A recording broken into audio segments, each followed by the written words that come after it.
Terima kasih Ibu Nur dan Bapak Ibu sekalian, ini terkait dan menjadi menarik sekali. Ini ada pertanyaan dari beberapa peserta, di antaranya dari Mas Ignatius Eko Yon. Nah, beliau ingin menanyakan dalam keterkaitan antara 5 karakter yang disampaikan oleh Ibu Nur yang telah diterapkan di Paragon dan berhasil dengan misi pendidikan yang dilaksanakan di perguruan tinggi pada saat ini. Nah, sehingga pertanyaan dari Mas Ignatius dan juga pertanyaan yang sama disampaikan juga oleh Mas Indra, kemudian oleh Mas Regi di sini, dalam artian bahwa bagaimana kampus sebagai lembaga pendidikan dapat menyiapkan talenta-talenta sesuai dengan karakter yang diharapkan oleh perusahaan-perusahaan seperti halnya 5 karakter tadi itu. Bagaimana strategi kampus dalam melahirkan mahasiswa-mahasiswa yang ketika mereka dalam proses pendidikannya ataupun sudah selesai nanti betul-betul bisa menjawab dan memenuhi karakter-karakter yang dibutuhkan oleh lembaga seperti halnya PT Paragon ini, agar mereka ketika mereka beranjak di sini untuk memulai acara kegiatan wirausahanya, mereka bukan hanya motivasi materi tetapi juga adalah dilandasi dengan 5 karakter ataupun karakter-karakter lainnya sesuai dengan lembaga ataupun perusahaan yang memerlukannya. Nah, jadi kira-kira di sini bagaimana strategi kampus untuk dapat menyiapkan tenaga kerja seperti ini? Silakan kepada Prof. Syariadi.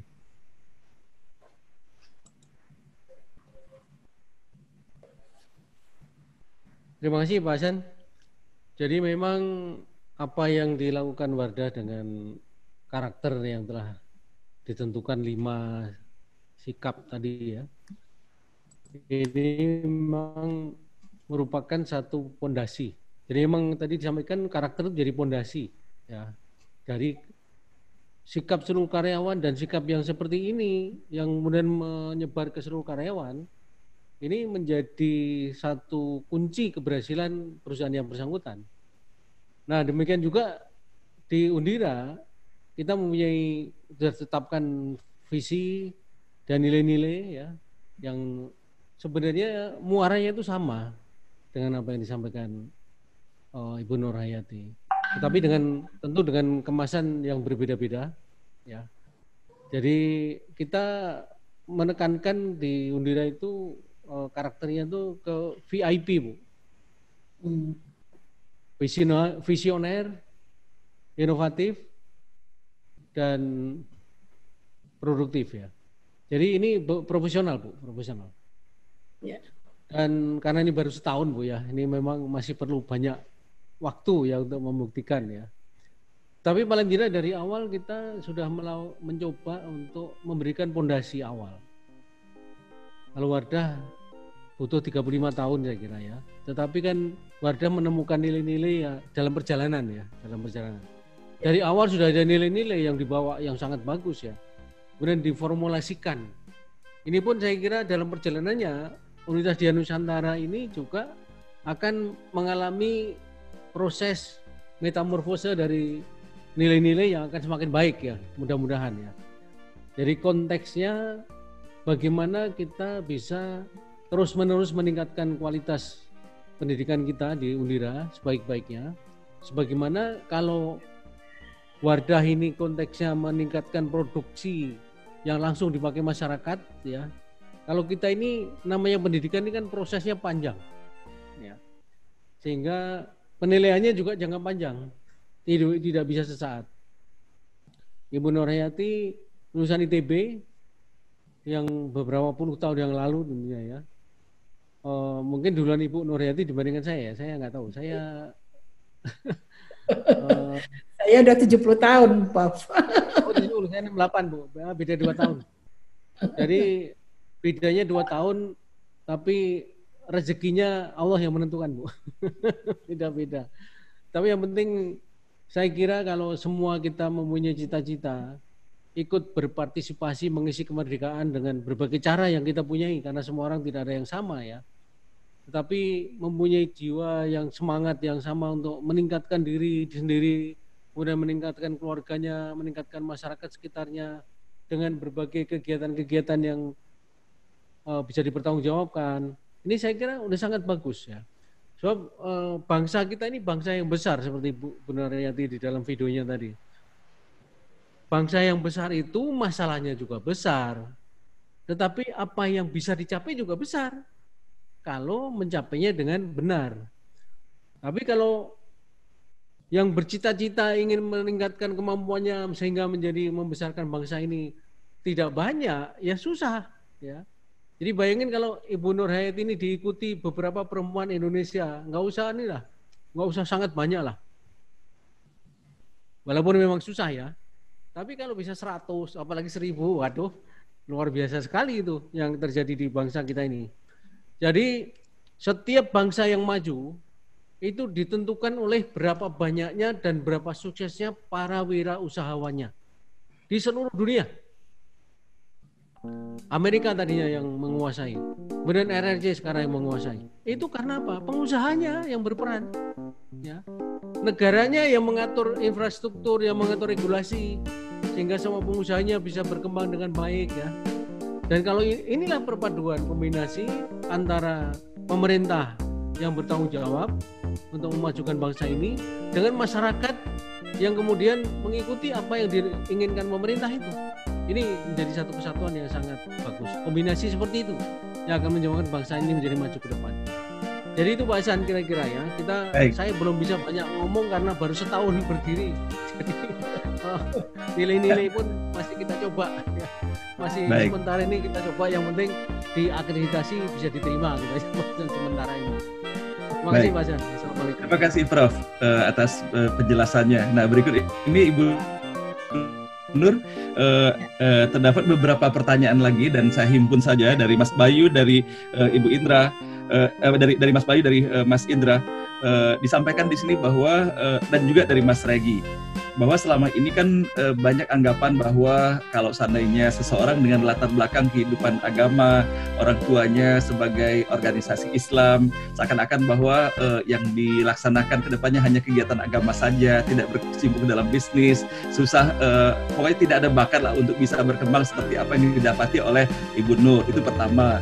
Kemudian di dalam beratnya persaingan dunia kosmetika, skincare yang ada di Indonesia sekarang ini ataupun pasar global, Ibu Nur kok berani ngambil merek pun merek yang istilahnya itu merek lokal banget, Wardah gitu kan, yang boleh jadi pada saat itu orang menganggap ini merek yang pokoknya nggak ngetop lah gitu kan ya.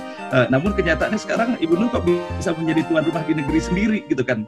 Nah, sehingga ditanyakan oleh teman-teman di sini bagaimana sih strategi Ibu Nur untuk dari sisi brandingnya dan mengembangkan sehingga akhirnya yang anggapan orang bahwa produk lokal itu tidak hebat ternyata bisa mengalahkan paradigma itu, dan begitu juga seseorang dengan latar belakang pesantren seakan-akan tidak bisa bangkit, nyatanya Ibu Nur bangkit gitu sebagai seorang lulusan pesantren. Nah, ini Pak Ibu Nur, pertanyaan dari beberapa peserta yang saya himpun sekaligus untuk mendapatkan jawaban dari Ibu Nur. Silakan Ibu Nur.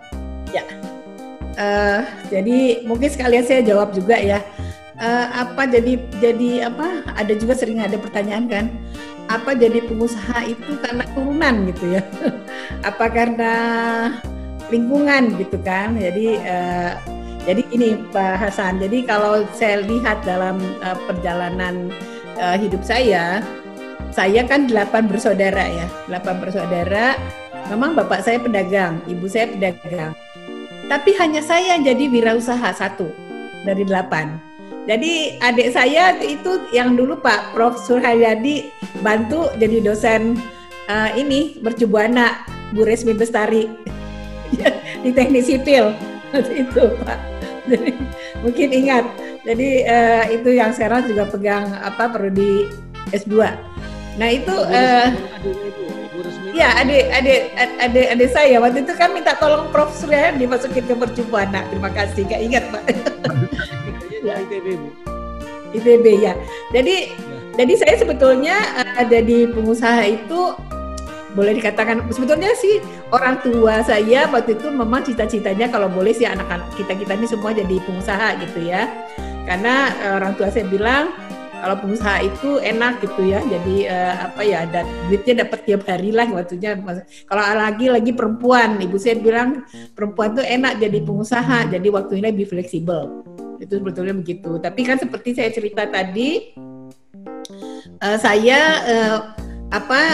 boleh dikatakan kami anak yatim ya, jadi anak yatim karena saya anak keempat waktu itu masih SMP. Saya bayangkan kondisi waktu itu, tapi ya alhamdulillah ibu saya bisa mengantarkan kami. Jadi begitu lulus ya pas-pasan lah, kita nggak punya apa-apa gitu. Intinya kita bisa lulus, bisa sekolah aja udah alhamdulillah waktu itu. Tapi memang waktu zaman saya sekolah kan biaya sekolah itu nggak mahal ya, jadi kita bisa lulus. Nah, kalau saya mau jadi pengusaha, baru lulus mau jadi apa gitu kan. Jadi waktu itu sebetulnya ibu saya bilang mungkin jadi dosen. Kakak-kakak saya sebetulnya banyak dosen, adik saya banyak jadi dosen gitu kan. Jadi dosen nanti buka apotek gitu ya, sebetulnya gitu. Nah, tapi saya sebetulnya alhamdulillah saya sebetulnya lulus terbaik waktu itu. Tapi nggak terima jadi dosen. Nah ini yang itu walau-walam kenapa nggak terima jadi dosen.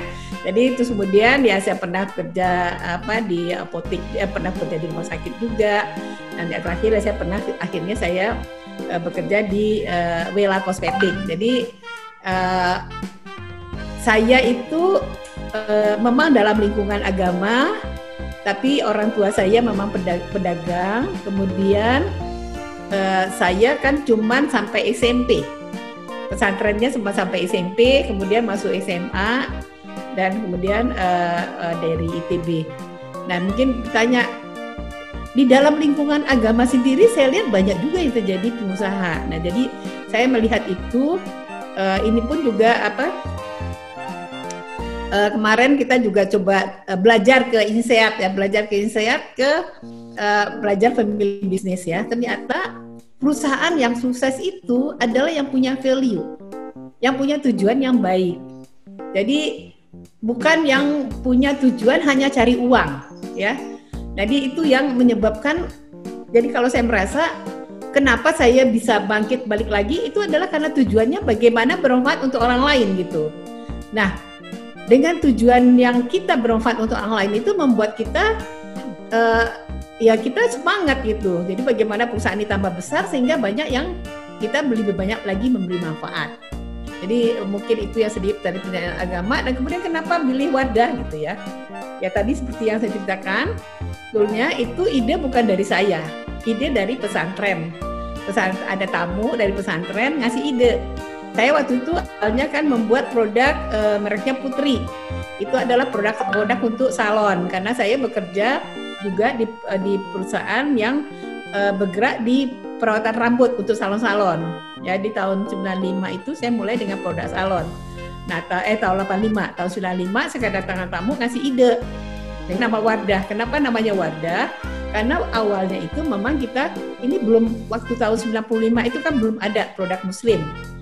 Jadi waktu saya masuk waktu itu ya kita kan masuk di niche produk lah istilahnya ya. Nggak mungkin saya masuk juga waktu itu kan ada Sari Ayu, Mustika Ratu, segala macam. Jadi ya saya masih kecil bersaing dengan yang besar kan nggak mungkin. Jadi kita idenya sih ngambil di niche produk dan kemudian juga bagaimana menjawab kebutuhannya para muslimah. Sebetulnya ide demikian. Tapi memang gagal. Jadi nggak sukses tahun 95 itu. Jadi tadi saya sampaikan kita jual ke pesantren di mana santri nggak pakai kosmetik. Nah kemudian ya itu yang saya lihat. Saya merasa tuh dalam perjalanan itu ada aja pertolongan Allah gitu. Kan saya tadi bilang saya iklan di harian terbit, harian yang tidak terkenal ya kan. Akhirnya saya menemukan ada 2 distributor waktu itu jual direct selling, multi level. Nah tahun 98 ada krisis ekonomi, multi levelnya berkembang, alhamdulillah berkembang. Nah balik cerita tahun 2002 sebetulnya begitu anak saya nomor 3 tuh 2003 anak saya nomor 2 masuk memang sama itu juga kita mau coba jual ke toko-toko tuh susah sekali, nggak ada yang mau ambil sampai anak saya juga protes, ini ibu apaan sih katanya bikin produk yang susah dijual gitu, saya mau ganti aja namanya gitu ya. Ya saya bilang ya silakan aja kamu beli, tapi bagi saya yakin ini produk ini nama bagus gitu. Ya memang terjadi perdebatan, kemudian kita juga panggil konsultan waktu itu. Konsultannya malah bilang ini bagus, terus dia bilang begini, produk itu akan laku itu sesuai dengan rohnya yang punya gitu. Kalau yang punya itu yakin produk ini laku, ini kan akan laku. Tapi kalau nggak yakin, tidak laku. Jadi waktu itu konsultannya bilang mana saya, kamu sih nggak yakin, kalau ibu kamu yakin gitu. Nah sehingga singkat cerita waktu itu ya kita tetap pakai Wardah. Nah tadi yang saya cerita lagi akhirnya diperbaiki. Memang waktu itu terlalu berat ya. Saya bikin Wardah waktu itu ada tulisan Arabnya. Kemudian kosmetika suci dan aman tagline-nya. Nah akhirnya diperbaiki, yaitu 2009 kita launching, tulisan Arabnya dibuang, kemudian warna juga diperbaiki, kemudian tagline-nya menjadi Inspiring Beauty, sehingga menjadi suatu produk muslim yang modern. Nah itu yang saya bilang tahun 2009, hijaber booming. Satu-satunya yang menjawab kebutuhannya hijaber adalah Wardah. Nah sehingga terjadi loncatan. Jadi seperti itu sih perjalanannya. Jadi saya melihat itu perusahaan ini di luar dugaan kami juga tidak pernah mimpi sebesar ini gitu ya. Tapi kok banyak aja pertolongan Allah dalam perjalanan ini gitu ya. Tahun 2009 hijaber booming, kita bisa loncat, kemudian juga diperbaiki, kemudian tim bikin juga Emina yang untuk milenial. Emina itu COVID aja masih growth 70%.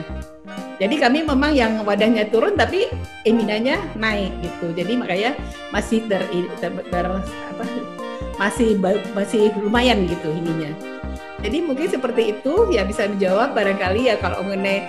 Jadi di perjalanan itu ya diperbaiki ternyata akhirnya produk ini juga diterima gitu. Jadi intinya kita jangan pernah berhenti berinovasi. Kami itu tiap tahun itu mengeluarkan produk baru itu sekitar 300 inovasi terus. Jadi relaunching lagi, diperbaiki lagi sehingga konsumen selalu menerima ada sesuatu yang baru. Jadi kayak begitu. Mungkin sudah menjawab. Terima kasih Bu Nur pertanyaan.